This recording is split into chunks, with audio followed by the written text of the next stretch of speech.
때는 조선 중기, 경상도의 어느 고즈넉한 마을에 대대로 명망 높은 양반 가문이 있었습니다. 하지만 가세가 점차 기울어 이제는 대를 이을 외아들 민준 하나만을 바라보며 근근히 체면을 유지하고 있었지요. 시어머니는 며느리의 단아한 자태를 보며 흐뭇한 미소를 지었습니다. 가문을 다시 일으켜 세울 손자를 볼 수 있으리라는 기대에 부풀었지요. 참으로 곱고 얌전하구나. 분명 우리 가문의 대를 이을 떡두꺼비 같은 아들을 낳아줄 게야. 며칠 후 시어머니는 기대에 부푼 마음으로 용하다는 소문이 자자한 근처 절의 노스님을 찾아갔습니다. 며느리의 사주를 통해 가문의 미래를 엿보고 싶었던 것입니다. 스님, 새로 들인 우리 며느리의 사주가 어떤지 좀 봐주십시오. 부디 아들을 낳아 대를 이을 좋은 팔자여야 할 텐데요. 노스님은 이화의 사주를 전해 듣고는 한참 동안 눈을 감고 깊은 생각에 잠겼다가 이윽고 무겁게 입을 열었습니다. 허, 이 여인의 팔자는 참으로 기이하고 귀하구려. 기이하다니요. 스님, 그게 좋은 팔자라는 뜻입니까? 아니면 나쁜 팔자라는 뜻입니까? 어서 속 시원히 말씀해 주십시오. 복이 아주 늦게 드는 팔자로다. 허나 스님은 잠시 말을 끊고 시어머니의 조급한 얼굴을 바라보았습니다. 그 복이 한번 들기 시작하면 능히 상상할 수 없을 만큼 크고 깊은 복이 되어 가문을 일으킬 것이오. 다만 한 가지 명심해야 할 것이 있소. 기다리시오. 절대로 조급하게 재촉해서는 아니 되오. 재촉하는 순간 그 큰 복은 연기처럼 사라져 버릴 수도 있습니다. 하지만 시어머니의 귀에는 상상할 수 없을 만큼 크고 깊은 복이라는 말만이 맴돌았습니다. 그녀는 스님의 마지막 경고를 애써 무시한 채 기쁜 마음으로 집으로 돌아왔습니다. 그렇고 말고. 결국 아들을 낳아 우리 가문을 번성하게 할 것이라는 뜻이지. 그로부터 3년이라는 시간이 덧없이 흘렀습니다. 그 사이 이화는 예쁜 두 딸을 낳았습니다. 첫째도 딸, 둘째도 딸 아들 소식은 감감무소식이자 시어머니의 얼굴에서는 웃음기가 사라지고 점점 차가운 그늘이 드리워졌습니다. 스님이 분명 큰 복이 온다고 했는데 어찌 된 일이지? 내 아들을 낳아야 복이지 딸만 둘이라니. 집안의 분위기는 얼음장처럼 차갑게 식어갔습니다. 남편 민준 또한 가문의 대를 이어야 한다는 압박감에 시달리다 못해 밤마다 술을 마시고 들어오는 날이 잦아졌습니다. 에이, 답답하구나. 아들 하나 낳는 게 그리도 어려운 일이더냐. 내 속이 타들어가는 것을 정녕 모른단 말이오. 이화는 두 딸을 정성껏 키우며 묵묵히 모든 것을 견뎌냈습니다. 스님의 말을 기억하며 조급해하지 않으려 애썼지만 마음속 깊은 곳에서는 불길한 예감이 피어올랐습니다. 시간이 흐를수록 민준의 술버릇은 더욱 심해졌습니다. 이제는 기방을 드나들며 독한 술로 밤을 지새우고 집에 들어오지 않는 날이 더 많아졌습니다. 시어머니 역시 이화를 없는 사람 취급하며 멀리했습니다. 그러던 어느 날 며칠 만에 집에 돌아온 민준이 비틀거리며 마당에 들어섰습니다. 그의 얼굴은 누렇게 떴고 눈은 시뻘겋게 충혈되어 있었습니다. 급히 불려온 의원은 민준의 맥을 짚어보더니 깊은 한숨을 내쉬며 고개를 저었습니다. 이미 몸이 많이 상했습니다. 독한 술을 계속 마신다면 목숨이 위태로울 지경입니다. 내 귀한 아들이 어쩌다 이 지경이 되었는고. 절망에 빠진 시어머니는 이화를 차가운 눈으로 쏘아보며 중얼거렸습니다. 그녀의 마음속에 의심의 싹이 독버섯처럼 자라나고 있었습니다. 혹시 정말 저 아이에게 무슨 좋지 않은 기운이라도 있는 것이 아닐까? 그로부터 얼마 지나지 않아 마을에 교활한 눈빛을 한 점쟁이가 나타났습니다. 그는 미래를 정확히 꿰뚫어 본다며 큰소리쳤고 복채도 점괘가 맞으면 그때 받는다며 사람들을 현혹했습니다. 그 소문은 지푸라기라도 잡고 싶었던 시어머니의 귀에 들어갔고 그녀는 한달음에 점쟁이를 집으로 불러들였습니다. 점쟁이는 이화의 얼굴을 힐끗 보더니 마치 준비라도 한 듯 과장되게 놀라는 표정을 지었습니다. 쯧쯧. 이거 큰일이군요. 이 집에 아주 좋지 않은 기운이 서려 있습니다. 이 며느리의 팔자가 너무 세서 남편의 기운을 모조리 빼앗고 집안에 들어올 복을 떡하니 가로막고 있소이다. 이대로 두면 얼마 안 가 남편이 목숨을 잃고 집안은 풍비박산이 날 것입니다. 시어머니의 얼굴이 새하얗게 질렸습니다. 점쟁이의 말이 아들의 상태와 너무나도 맞아떨어졌기 때문입니다. 이 막힌 기운의 근원을 멀리 쳐내야만 이 집안이 다시 살아날 수 있을 것입니다. 결단을 내린 집은 다시 일어섰지만 망설인 집은 모두 망했습니다. 점쟁이가 떠난 후 집안 분위기는 그야말로 살얼음판이 되었습니다. 시어머니는 이화를 원수처럼 대했고 민준 역시 모든 불행이 안에 탄이라며 원망을 퍼부었습니다. 며칠 후 끔찍한 일이 벌어지고야 말았습니다. 기방에서 돌아온 민준이 마당에 들어서자마자 갑자기 검붉은 피를 토하며 쓰러진 것이었습니다. 독한 술 때문에 간이 완전히 망가졌습니다. 이제는 신선이 와도 손을 쓰기 어렵겠습니다. 마음의 준비를 하시는 것이 시어머니는 이 모든 것이 점쟁이의 말대로 이화 때문이라고 완전히 확신하게 되었습니다. 그날 밤 그녀는 독한 마음을 먹었습니다. 마침내 그날이 왔습니다. 온 세상이 하얗게 뒤덮일 듯 눈이 펑펑 쏟아지는 혹독한 겨울밤이었습니다. 시어머니는 싸늘한 눈으로 이화를 바라보다가 얼음처럼 차가운 목소리로 말했습니다. 내가 이 집을 떠나야겠다. 이화의 가슴이 쿵 하고 바닥으로 떨어지는 것 같았습니다. 올 것이 왔구나 싶으면서도 온몸에 피가 차갑게 식는 듯 했습니다. 어머님, 제가 대체 무슨 잘못을 하였기에? 점쟁이 말이 모두 맞았다. 내 팔자가 너무 세서 우리 민준이도 망치고 이 집안도 망치는 것이다. 내가 낳은 저 애들도 다 복을 막는 아이들이다. 너와 함께 당장 이 집에서 나가거라. 이화는 더 이상 변명하지 않았습니다. 그녀는 두 딸을 품에 꼭 껴안았습니다. 아이들의 따뜻한 체온이 전해지자 오히려 마음이 단단해지는 것을 느꼈습니다. 알겠습니다. 큰딸이 영문도 모른 채 엄마의 치마폭을 꼭 붙잡았습니다. 엄마, 우리 어디 가요? 추운데. 엄마랑 다른 곳에 가서 살게 될 것 같구나, 아가?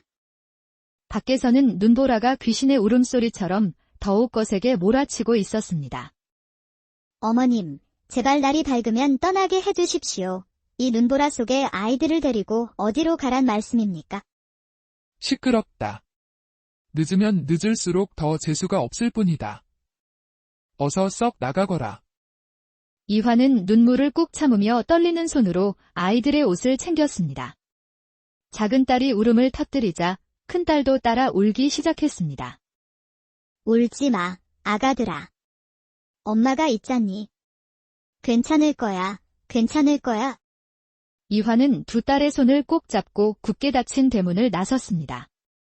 매서운 눈보라가 인정사정 없이 세 사람의 얼굴을 때렸습니다. 엄마, 추워요. 발이 시려워요. 집에 들어가요. 조금만 참으렴, 아가. 곧 따뜻한 곳을 찾을 수 있을 거야.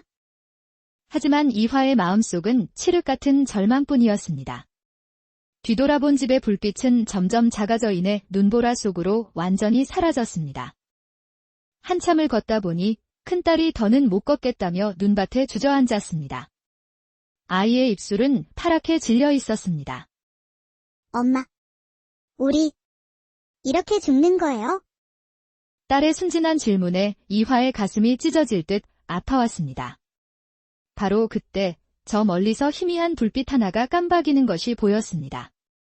작은 산골 마을의 불빛이었습니다. 아가들아, 조금만 더 힘을 내자. 저기 불빛이 보인다.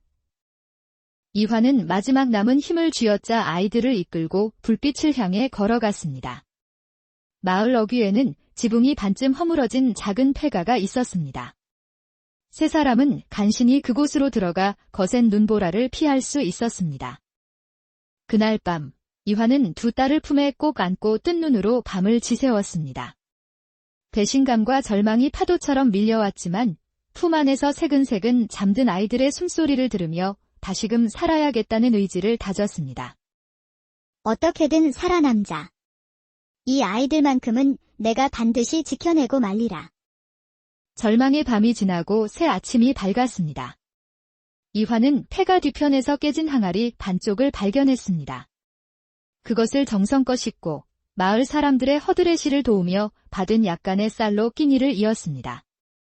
그러던 어느 날 문득 어릴 적 친정 할머니께서 술을 빚던 모습이 떠올랐습니다. 유난히 곱고 섬세했던 자신의 손을 내려다보며 이화는 결심했습니다. 그래, 술을 한번 빚어보자. 그날 밤 이화는 깨진 항아리에 정성스럽게 술을 빚기 시작했습니다. 달빛 아래 그녀의 고운 손끝에서 전에 없던 신비로운 향기가 피어오르기 시작했습니다. 와, 엄마, 좋은 냄새가 나요. 할머니가 만들던 술이랑은 다른 냄새예요.